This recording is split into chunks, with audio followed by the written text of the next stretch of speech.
ଏଇଟା କି ଅସନା ହେଇଛି? ଓ ଖାଲି ତ ପେପର ଗୁଡ଼ା ଏପଟେ ସେପଟେ ବି ପଡ଼ିଛି। ହଉ ଦିଅ ମୁଁ ସଜାଡ଼ି ଦେଉଛି। ହଉ ଦେଲ ସେ ଚୌକିଟା ଦେଲ। ଚୌକି ଓ ଏ ଚେୟାରଟା ଓ ସେଇଆ କହୁନ। ହଉ ନିଅ।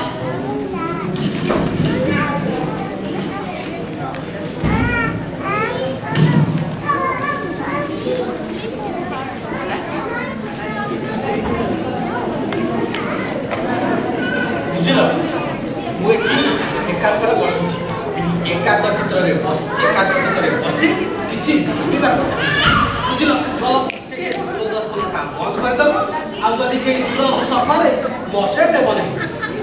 ଏକାଗ୍ର ଚିତ୍ତ ଦୂରଭାଷ ଦୂରଦର୍ଶନ ହଏ ତୁମର କ'ଣ କିଛି କହିଲ? କ'ଣ ତୁମ ଦେହ ମୁଣ୍ଡ ଠିକ ଅଛି ତ? ମତେ ଲାଗୁଛି ଗୋଟେ ଖାଣ୍ଟି ଓଡ଼ିଆ ଭୂତ ଲାଗିଯାଇଛି। ଆରେ ତମେ କ'ଣ ଜାଣିନ ଆଜି ପୁରା କାନାଡ଼ାବାସୀ ଓଡ଼ିଆଙ୍କର ବିଶ୍ୱ ମିଳନ ଚାଲିଛି। ମଲା କାନାଡ଼ାବାସୀ ବିଶ୍ୱ ମିଳନ ହବ ବୋଲି ଆମେ କ'ଣ ଓଡ଼ିଆ ଡିକ୍ସନାରୀକୁ ଘୋଷି ପକେଇବୁ? ଆରେ ସଂବିଧାନୀ ଏଠି ପାରମାଣବିକ ପତ୍ର ପଠାଇଥିଲେ ଏବେ ସମସ୍ତଙ୍କୁ ଶୁଦ୍ଧ ଓଡ଼ିଆରେ କଥା ହେବାକୁ ପଡ଼ିବ। ଓଡ଼ିଆରେ କଥା କହିବୁ ବୋଲି କ'ଣ ଯାହା ପାରେ ତାହା କହିଦେବୁ? ଆଉ ପାରମାଣବିକ ପତ୍ର ମାନେ ପାରମାଣବିକ ମାନେ ଇଲେକ୍ଟ୍ରୋନିକ ପତ୍ର ମାନେ ମେଲ୍ ମାନେ ଇଲେକ୍ଟ୍ରୋନିକ ମେଲ୍ ଆଇ ମିନ୍ ତୁମେ କହୁଛ ଇମେଲ୍। ଆଚ୍ଛା କହିଲ କିଏ ବୁଝିବ ପାରମାଣବିକ ପତ୍ର ମାନେ ଇମେଲ୍? ଆମ ଓଡ଼ିଆ ଭାଷା କେତେ ସମୃଦ୍ଧ ସେଥିରେ କ'ଣ ଶବ୍ଦର ଅଭାବ ରହିଛି? କେତେ ନୂଆ ନୂଆ ଟେକ୍ନୋଲୋଜି ବାହାରିଲାଣି ଆଉ ଯିଏ ସବୁ ବାହାର କରୁଛି ସେମାନେ ସବୁ ତାର ନାମକରଣ କରୁଛି। ସେ ସବୁ ଭାଷାରେ ୟୁଜ୍ କଲେ ଅସୁବିଧା କ'ଣ? ତା ମାନେ ତମେ କହୁଛ ଏସବୁ ଇଂରାଜୀ ଶବ୍ଦ ଗୁଡ଼ାକୁ ଆମେ ଆମ ଓଡ଼ିଆ ଭାଷା କଥା ମିଶାଇ ଦେବୁ? ଅସୁବିଧା କ'ଣ? ଏବେ ଓଡ଼ିଶାରେ ତ ଏବେ ଓଡ଼ିଆ ଡିକ୍ସନାରୀରେ ଇଂଲିଶ ପଶି ସାରିଲାଣି ଇଂଲିଶ ଡିକ୍ସନାରୀରେ ଓଡ଼ିଆ ପଶି ସାରିଲାଣି। ଆଚ୍ଛା କହିଲ ଦେଖି ଇଣ୍ଟରନେଟକୁ କ'ଣ କହିବ ଓଡ଼ିଆରେ? ଭିତର ଜାଲ ଆଉ ସଫ୍ଟୱେରକୁ ନରମ ତାର ଆଉ ଫେସବୁକକୁ ମୁହଁ କହି।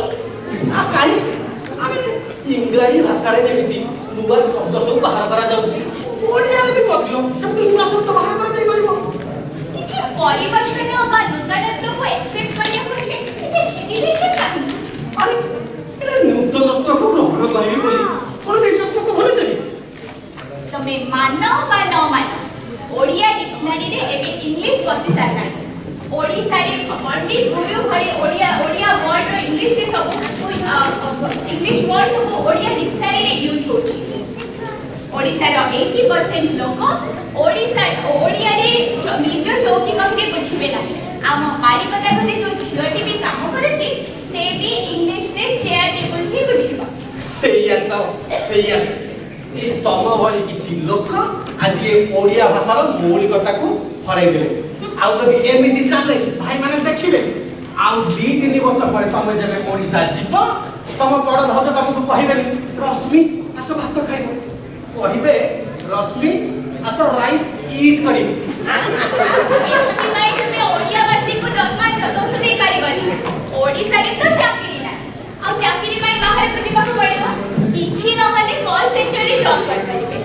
ସେଥିପାଇଁ ସମସ୍ତେ ଇଂଲିଶ ମିଡ଼ିୟମରେ ପାଠ ପଢ଼ୁଛନ୍ତି। ଆଉ ଜବ୍ରେ ଯଦି ତୁମେ ଇଂଲିଶ ୟୁଜ୍ କରିବ ନର୍ମାଲ ଲାଇଫ୍ରେ ବି ରିଫ୍ଲେକ୍ଟ ହେବ। ଆଚ୍ଛା କଥା ଆରେ ଅର୍ଥ ପାଇଁ ଆମେ ଆମ ଭାଷାଟାକୁ ବିକୃତ କରି ଥୋଇଦେବା?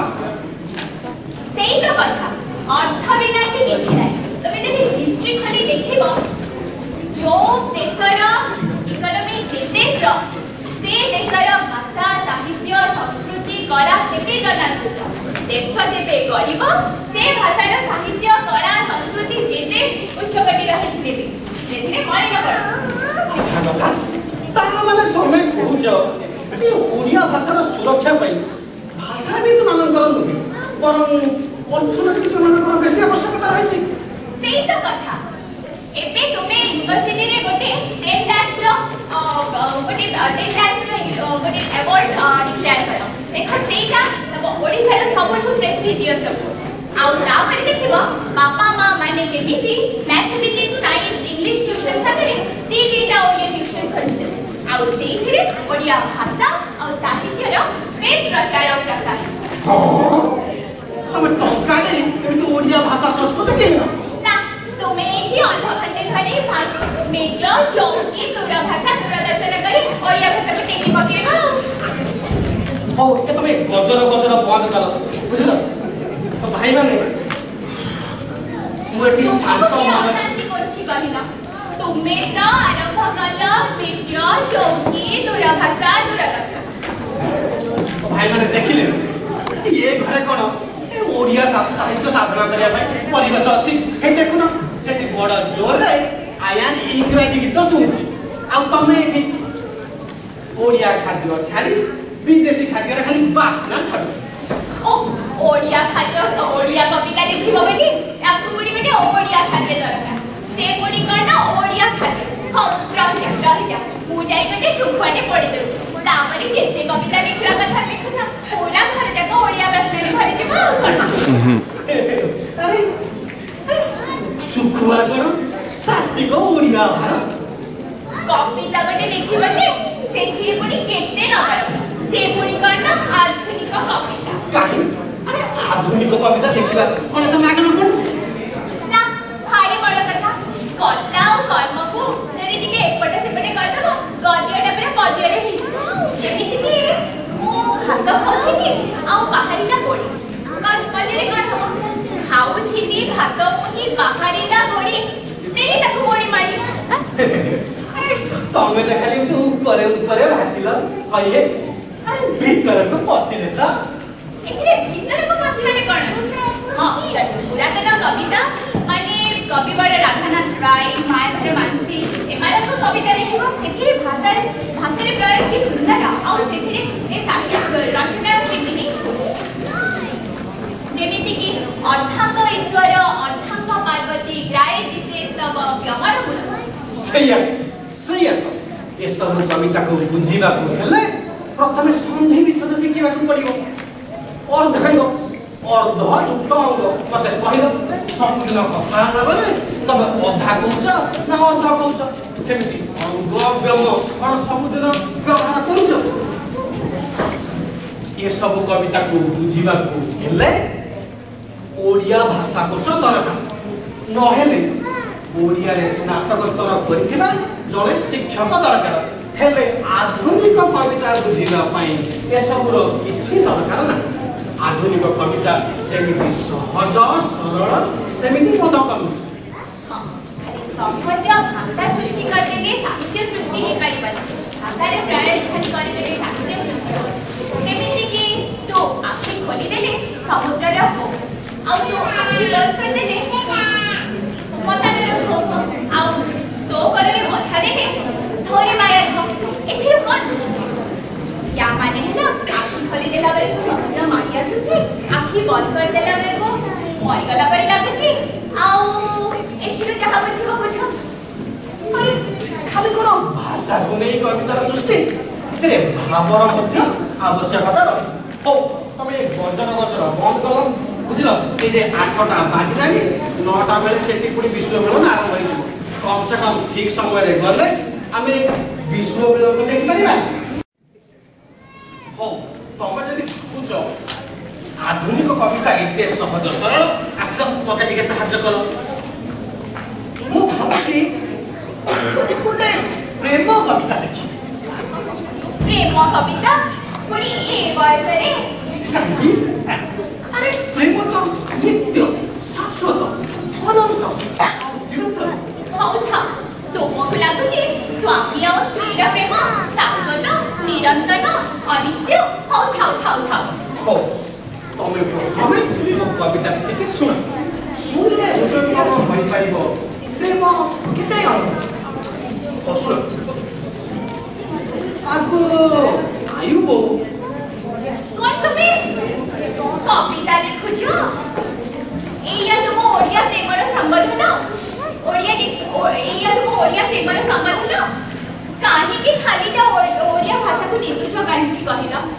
তুমি এটি দেখিনা সেমানে ইংলিশে কেতে বঢ়িয়া বঢ়িয়া ওয়ার্ড ইউজ করতে হানি সুইটি ডার্লিং সেই ওয়ার্ড কেতে বঢ়িয়া লাগে আর কেতে ভাল শুনা যায়।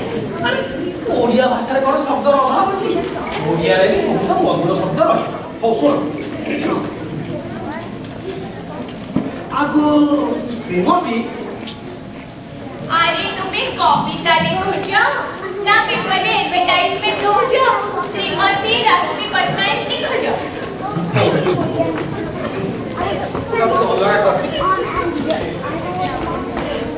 आगो मोर प्राणप्रिया पत्नी हां एटा गोटे बढ़िया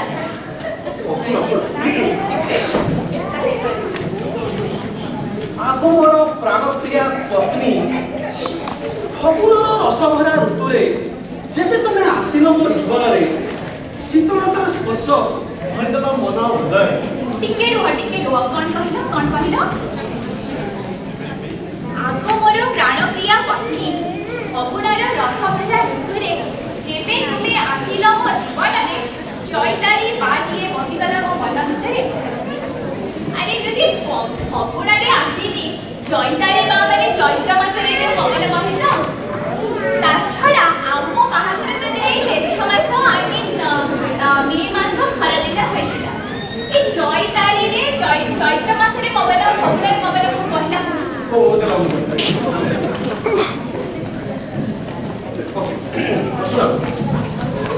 आगो मोर प्राणप्रिया पत्नी धू धू खरा बेले जेबे तुमे आसिल मो जीवन रे शीतलतार स्पर्श भरिदेल मन हृदय हां लागिबनी खडा लागिबनी मो काका परे जोति माने गोटे एसी देखिले हाय रे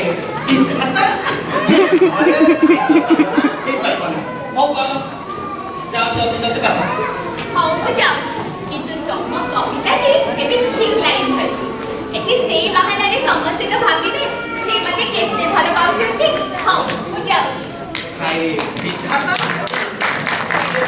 सहज सरल बोधगम्य करी बुझेले भी वस्तुवादी लोक गुड़ाक ओडिया भाषार हाड़ गोड़ मोड़ी ताकू बलिया गदारे पकाई निम्बिर साहित्य शिक्षा करी ओरे आधुनिक कविता साधन एक